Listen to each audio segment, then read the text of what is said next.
Mi padrastro entraba a mi habitación por las noches, y mi mamá lo sabía, pero no hizo nada. Así que le conté todo a mi maestra. Y cuando mi mamá se enteró, empezó a ponerme en su contra, convenciéndome de que lo que pasaba con mi padrastro era cosa mía. Tenía 12 años cuando mi mamá contrató a María para que cuidara a mis hijos.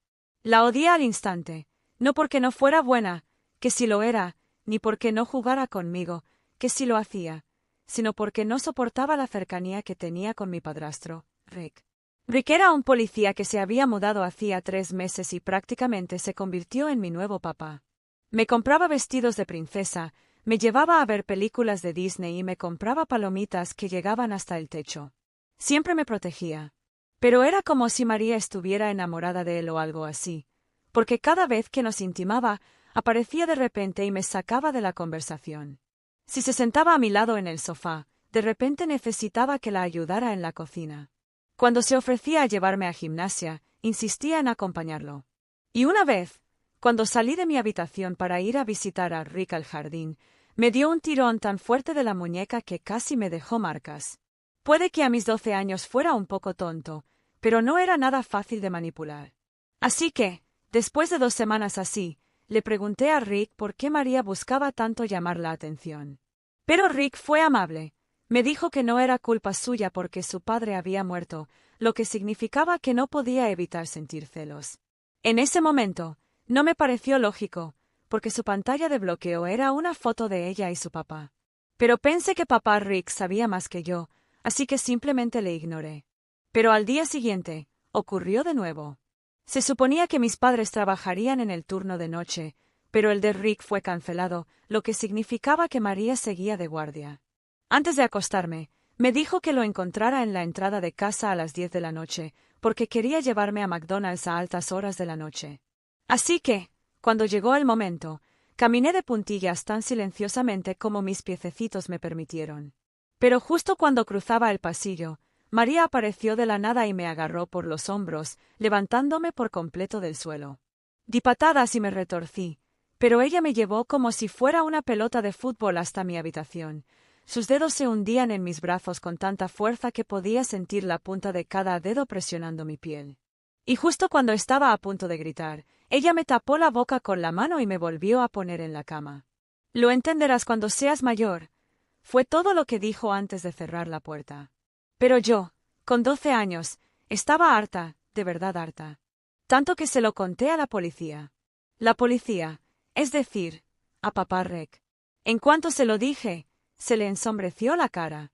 Tomó fotos de las marcas en mis brazos donde me agarró. En cuanto mi madre despertó de su siesta, acordaron por unanimidad despedirla. Incluso amenazaron con presentar cargos si volvía a acercarse a nosotros.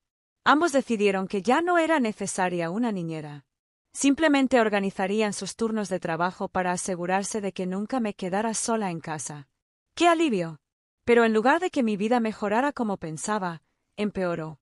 Sin María, papá Rick ya no necesitaba que me colara en su habitación. En vez de eso, vino a la mía. La primera noche, se sentó en mi cama y me frotó la espalda, diciendo que estaba viendo cómo estaba su princesa. Metió las manos bajo mi camisón y me quedé paralizada. Dijo que esto era lo que hacían los papás que de verdad aman a sus hijas. Pero tenía que ser nuestro secreto. Pero como dije, no era nada fácil de convencer. Así que al día siguiente, cuando le tocó a mi mamá quedarse en casa, le conté todo. Su rostro se inclinó y suspiró. «Ay, cariño, María sí que te manipuló para que contaras estas locuras, ¿verdad?» La forma en que preguntó me hizo sentir que solo podía dar una respuesta. Sí. Pero no me importó. «No, mamá, te digo la verdad. Es por María, ¿no?» «Cariño», su tono cambió, de ligeramente cariñoso a extremadamente agresivo. Me quedé en silencio. Ese fue el momento en que terminó mi infancia. A partir de ahí, Rick solo empeoró. Instaló una nueva cerradura en mi puerta que solo se cerraba desde afuera, dijo que era para mi seguridad. Él inventó una nueva regla, yo solo podía usar la ropa que él me comprara. La casa, camisones de princesa y tutús talla pequeña. Mamá se convenció de que era tierno que él estuviera tan involucrado en mi vida. Comencé a escribirle cartas a María sobre todo lo que estaba pasando, pero ella nunca respondió. Pero la peor noche fue después de mi 9º cumpleaños. Rick llegó borracho e hizo cosas que me hicieron vomitar. Después, se enojó por el desastre y me obligó a limpiarlo yo misma. Dijo que si se lo contaba a alguien, nunca me creerían, igual que nadie le creyó a María. Pero esa semana, María me contactó. Lo hizo pasar por una postal, bajo el nombre de mi mejor amiga del colegio. Me dijo que mis padres la habían chantajeado para que dejara de comunicarse conmigo. Mientras seguía leyendo, vi que me dijo que revisara el interior del viejo osito de peluche que me había regalado antes de que me despidieran. Al hacerlo, sentí una sonrisa iluminar mi rostro porque dentro había una pequeña grabadora y una nota. Esconde esto debajo de tu cama. Voy a buscarte. Excepto que nunca pude usarlo. Mi maestra, la señorita Jackson, me retuvo después de clase al día siguiente. Había notado los moretones en mis muslos durante la clase de gimnasia. Me hizo preguntas amables hasta que lo solté todo, María, Rick, mi mamá, todo. Las palabras salían cada vez más rápido hasta que lloré en sus brazos, sintiéndome por fin segura por primera vez desde que María se fue. La señorita Jackson me abrazó mientras lloraba hasta que no pude más. Me dio pañuelos de la caja de su escritorio y esperó a que respirara con normalidad. Entonces, me dijo que teníamos que ir a la oficina del director. Le rogué que no se lo dijera a nadie, pero dijo que tenía que hacerlo. Dijo que era la ley. El director era un hombre mayor, canoso, que siempre vestía el mismo traje marrón. Escuchaba a la señorita Jackson explicarme lo que le había contado, y su rostro se tornaba cada vez más serio. Hizo algunas llamadas mientras la señorita Jackson estaba conmigo. Lo oí decir palabras como denuncia obligatoria y traslado urgente. Sentí un nudo en el estómago. Aproximadamente 1 hora después, aparecieron 2 personas, una mujer y un hombre, ambos con ropa normal, pero con placas de identificación oficiales. Dijeron ser de los servicios de protección infantil. La mujer tenía el pelo corto y rubio y se presentó como Jennifer. El hombre era más joven y dijo llamarse Kyle. Me llevaron a una pequeña sala de conferencias y me pidieron que les contara todo. Les conté que Rick entró en mi habitación, que la cerradura de mi puerta estaba rota, que me había puesto ropa que me obligaba a usar y que mi madre no me creía. Jennifer anotó todo en una libreta mientras Kyle me hacía preguntas amables. Me tomaron fotos de los moretones en los muslos y los brazos.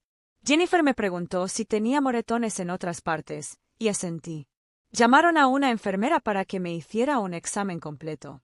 La enfermera era amable, se llamaba Francis y tenía una voz suave. Tomó fotos de cada marca y moretón, las metió en un sobre especial y los selló. Me dijo que fui valiente. No me sentí valiente. Sentí miedo. Mientras todo esto sucedía, el director llamó a mis padres. Lo oía al teléfono en su oficina de al lado.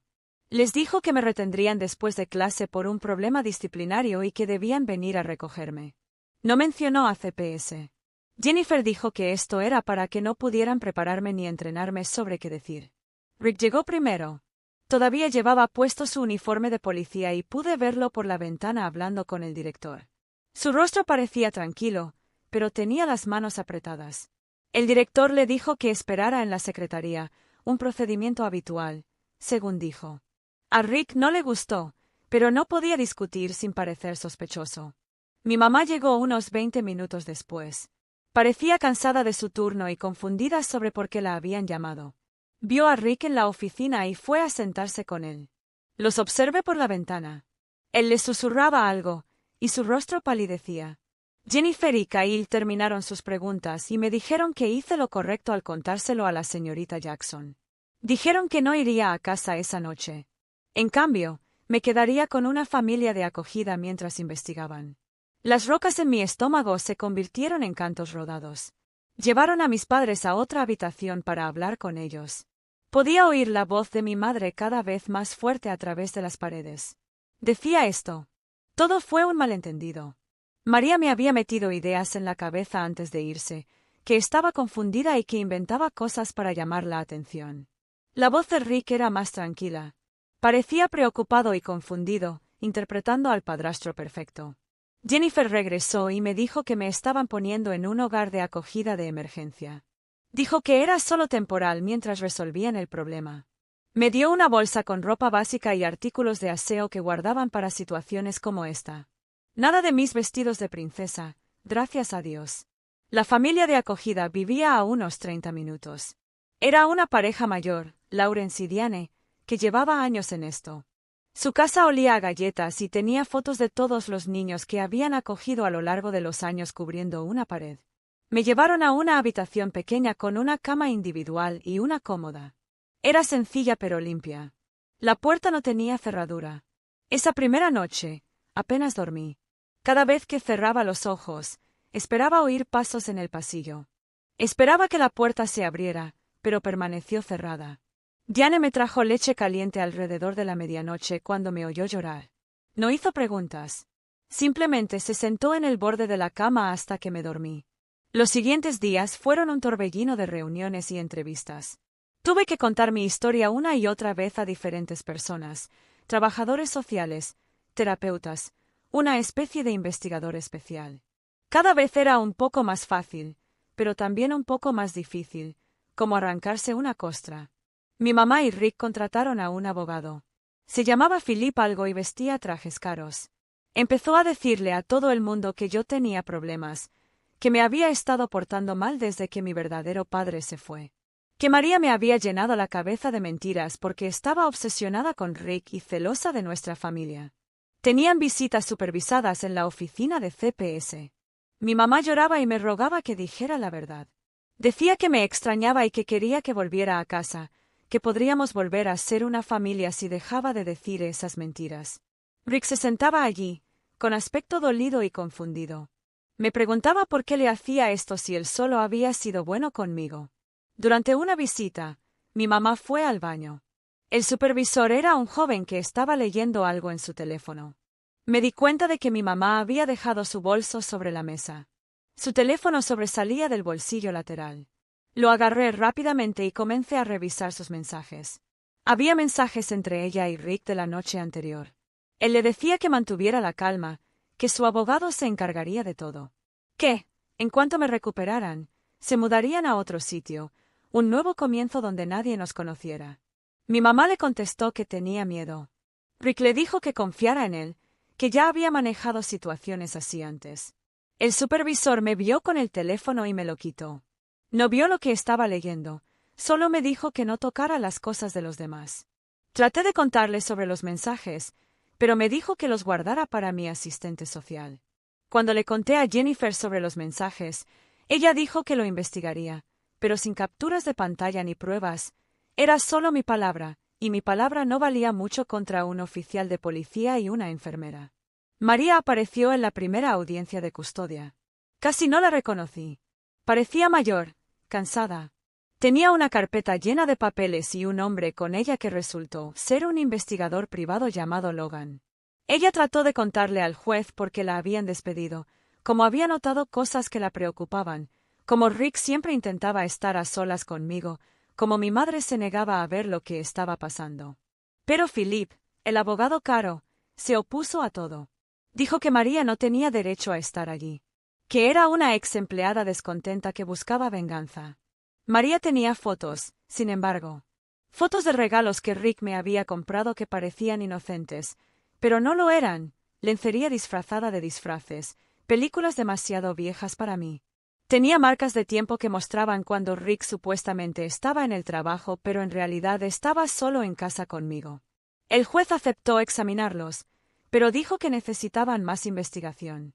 Mi madre se presentó en el tribunal y dijo que María mentía, que siempre había tenido celos de su familia, que había intentado seducir a Rick, y cuando él la rechazó, decidió destruirlos. Lloró lágrimas bonitas, y dijo que lo único que quería era recuperar a su hija. La familia de acogida tuvo que escribir informes sobre mi estado. Diana les contó mis pesadillas, cómo me despertaba gritando, cómo me estremecía cuando Laurence se movía demasiado rápido o se me acercaba por detrás, cómo no comía ciertos alimentos porque me recordaban a las cenas con Rick. El terapeuta designado por el tribunal dijo que mostraba signos de trauma, pero no pudo decir definitivamente qué lo causó. Durante las visitas supervisadas, mi madre empezó a ponerse más malhumorada. Cuando la supervisora no prestaba atención, se acercaba y susurraba que lo estaba arruinando todo, que había destruido a nuestra familia, que cuando volviera a casa, todo sería diferente. Rick simplemente me miraba con una mirada que me ponía los pelos de punta. Empecé a escribirlo todo en un diario. Diane me contó cada amenaza, cada comentario susurrado, cada mirada. La terapeuta dijo que me ayudaría a procesar las cosas. Creo que solo quería documentación. María siguió investigando. Su investigador privado, Logan, descubrió que Rick había vivido en 3 estados diferentes en los últimos 10 años. Siempre se mudaba después de unos años y siempre se marchaba rápidamente. En un estado, salió con una mujer que tenía una hija pequeña. Brenda había presentado una denuncia policial alegando que su hija le había dicho que Rick la tocaba. Pero de repente se mudaron y el caso fue desestimado. Logan localizó a Brenda. Vivía en un pequeño apartamento a 2 estados de distancia. María fue a verla. Brenda estaba aterrorizada de no testificar. Dijo que Rick los había amenazado con desanimarlos, a ambos si ella hablaba. Dijo que tenía amigos policías en todas partes que lo ayudarían. Pero le dio a María los viejos informes policiales, prueba de que no era la primera vez. Cuando María intentó presentar esta evidencia, Philip logró que la desestimaran. Afirmó que era un rumor, que no tenía nada que ver con el caso actual y que Rick nunca había sido acusado de nada. El juez estuvo de acuerdo. Las acusaciones pasadas sin condenas no podían usarse como prueba. Escuché a Diane y Lawrence hablando una noche cuando pensaron que estaba dormido. La trabajadora social sugería que la reunificación podría ser posible, que con terapia y supervisión podría volver a casa. Que mi madre lo estaba haciendo todo bien. Iba a clases de crianza, terapia individual, terapia de pareja con Rick, y se comportaba como la madre perfecta y preocupada. Sentí que me ahogaba. Por mucho que gritara, nadie me oía. María lo estaba intentando, pero el sistema trabajaba en contra de ella, en contra de nosotros. Entonces mi mamá cometió un error. Empezó a escribirle a María, amenazándola, diciéndole que se callara o la demandaría por acoso, diciendo que sabía dónde vivía María y que los accidentes ocurrían constantemente. María guardó todos los mensajes. Rick cometió su propio error. Había estado moviendo dinero, abriendo nuevas cuentas bancarias y comprando cosas que podían venderse fácilmente. Logan lo notó visitando una unidad de almacenamiento a altas horas de la noche. Cuando hizo un seguimiento, descubrió que Rick había estado empacando cajas, preparándose para huir. María le rogó al juez una audiencia de emergencia. Dijo que tenía pruebas de que planeaban huir conmigo. El juez dijo que hay que esperar la fecha programada para el juicio, 2 semanas más. 2 semanas más de visitas supervisadas donde mi mamá y Rick pudieron perfeccionar su actuación. Estaba perdiendo la esperanza. Todas las noches le pedía a Dios que enviara a alguien que creyera en mí y me salvara. No me importaba quién, solo alguien que pudiera ver la verdad. Durante la terapia, me derrumbé por completo. Le conté a mi terapeuta, la doctora Winter, sobre la señorita Jackson, cómo fue la primera persona en la que confié, cómo se dio cuenta cuando nadie más lo hizo y cuánto deseaba poder hablar con ella nuevamente. La doctora Winter lo anotó todo. Como reportera obligatoria, tuvo que documentarlo todo. La semana siguiente, la señorita Jackson fue citada para testificar. Ella les contó cómo me encontró después de clase, sobre los moretones que había visto, sobre cómo me derrumbé y le conté todo sin que nadie se lo pidiera. Philip intentó decir que ella me había engañado, que me había plantado ideas. Pero la señorita Jackson había guardado notas detalladas, fechadas y con fecha, todo lo que había dicho con mis propias palabras. Rick debió sentir que las paredes se cerraban. Me envió una carta a través de mi mamá durante una visita. El supervisor no la revisó porque solo era una tarjeta. Hablaba de volver a ser una familia, de dejar atrás este malentendido, de cuánto extrañaba a su princesa especial, de todas las cosas divertidas que haríamos.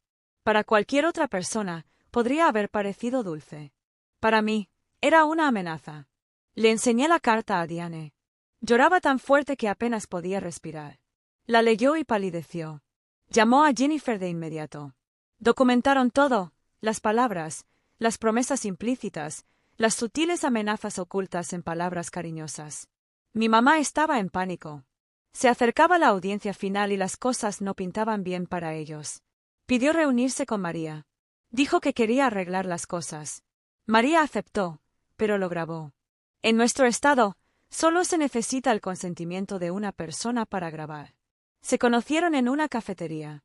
Mi mamá le ofreció dinero a María para que se fuera, para que lo dejara todo, para que dejara de intentar conseguir la custodia. María preguntó por qué debía hacer eso. Mi mamá se derrumbó.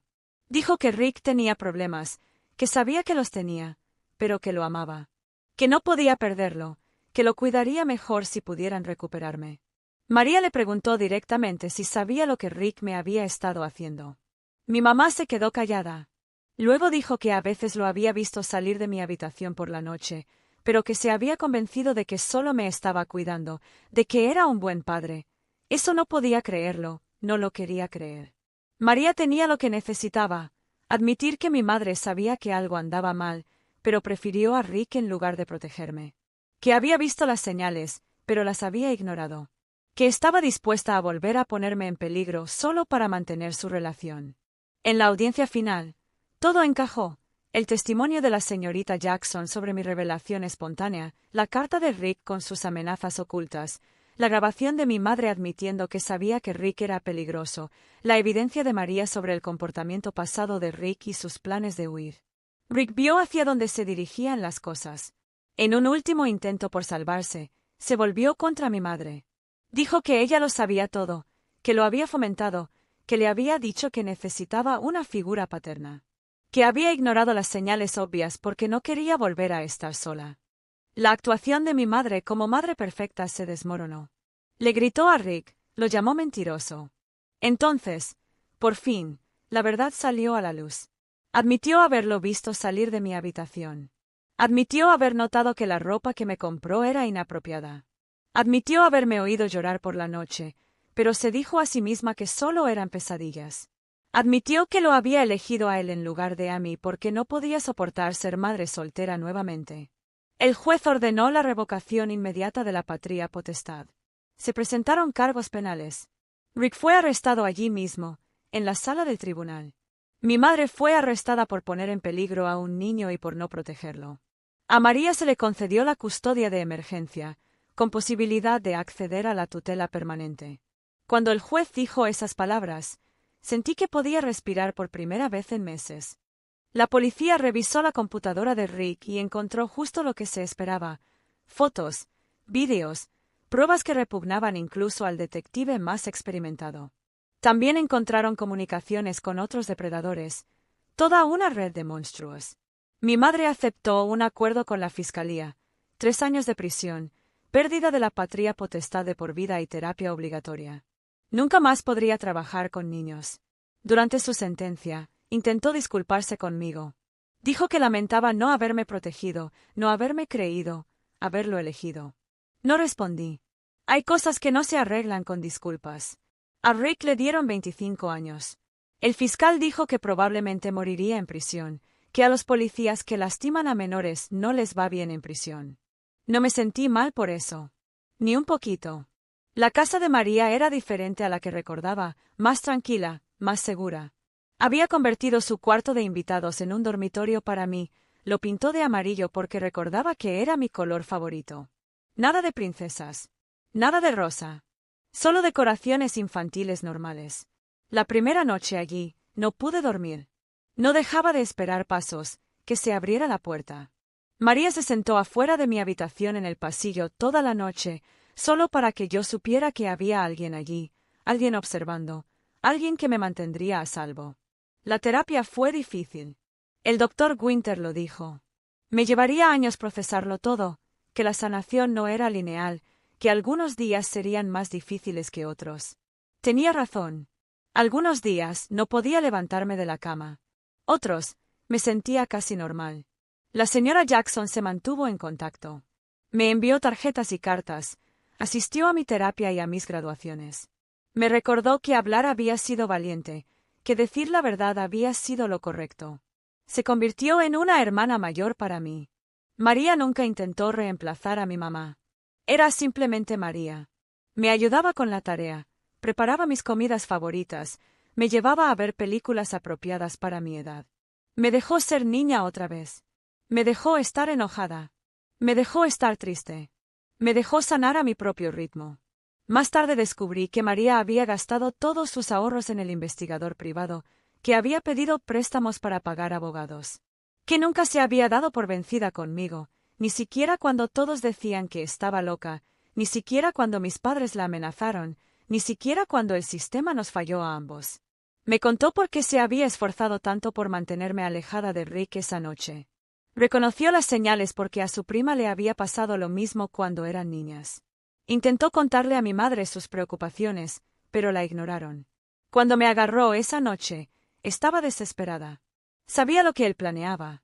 Había intentado protegerme de la única manera posible. Le pregunté por qué no llamaba a ella misma a la CPS. Dijo que lo había pensado, pero que era joven y estaba asustada. Pensaba que mi madre le creería si se lo explicaba bien. Pensaba que, como Rick era policía, nadie le creería. Estaba reuniendo pruebas cuando la despidieron. Se suponía que la grabadora del oso era la prueba. Seguimos en contacto con Diane y Lawrence. Dijeron que yo era uno de sus casos de éxito, que la mayoría de los niños en el sistema no reciben justicia, no encuentran hogares seguros, no encuentran personas como María que luchen por ellos. Sé lo afortunado que fui. Qué fácil hubiera sido que esto terminara de otra manera. Mi madre salió después de 2 años de prisión por buen comportamiento.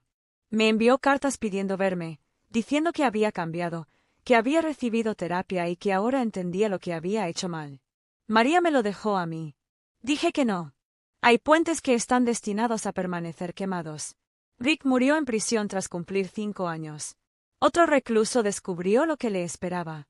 No sentí nada al oírlo, ni alivio, ni tristeza, simplemente nada.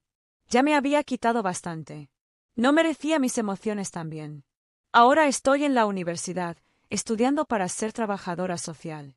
Quiero ser la persona que cree en los niños, que ve las señales, que lucha por ellos cuando nadie más lo hace. María dice que seré bueno en ello, que mi experiencia, por horrible que haya sido, me ayudará a salvar a otros. A veces todavía tengo pesadillas, todavía me estremezco ante roces inesperados, todavía me cuesta confiar. Pero también tengo días buenos, días en los que olvido el miedo, días en los que me siento normal, días en los que agradezco estar viva, a salvo y ser amada. María me adoptó legalmente cuando cumplí 16 años. Tuvimos una pequeña ceremonia en el juzgado, solo nosotras, la señora Jackson, Diane, Lawrence y el doctor Winter. Cuando el juez la finalizó, María lloró. Dijo que había querido ser mi madre desde el momento en que tuvo que dejarme ir esa noche. A veces me preguntan si odio a mi madre biológica. No. La compadezco. Prefirió a un monstruo antes que a su propio hijo. Tendrá que vivir con eso para siempre.